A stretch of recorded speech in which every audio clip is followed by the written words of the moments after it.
Le sens de l'adoration et ses fondements, amour, crainte et espoir.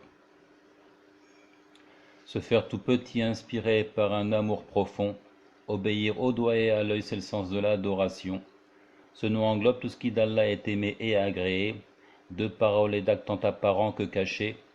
L'essentiel de l'adoration comme à l'image d'un oiseau, dont la tête indispensable serait l'amour du Très-Haut. La crainte et l'espérance comme deux ailes proportionnées, si le déséquilibre survient, c'est le crash assuré. Pourtant certains ont apprécié une surdose de peur, dans les moments d'aisance plus d'espoir face au malheur, et les actes cachés ou sentiments sont occultes, ce que le cœur est au corps, si le dévilant semble culbute. Les idolâtres épris du faux vénèrent ainsi leurs idoles, mais les croyants n'attachent pas leur cœur à ce qui est frivole.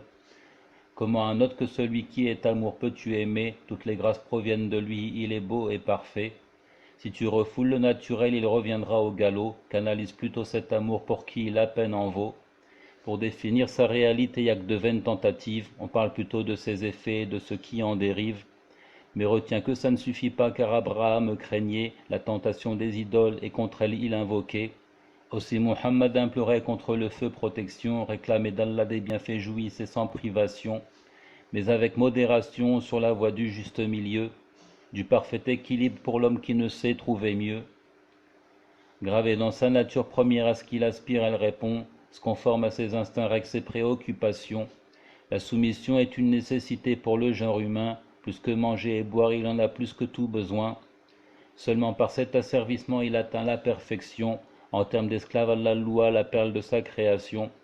Quiconque voudrait s'en passer et ainsi s'enorgueillit, adorera de manière inévitable un autre que lui. Donc n'aie pas peur à moins que tu parles d'une peur naturelle, comme la crainte qu'inspire un fauve ou un bandit cruel. Mais si la peur te pousse à délaisser certains devoirs, c'est illicite comme celle qui lève son voile pour des avoirs. Et si la peur est secrètement liée à la croyance, qu'un mort ou qu'un absent peut venir assouvir sa vengeance, c'est l'idolâtrie majeure, une forme de culte vouée à celui qui ne la mérite pas et qui est injustifié.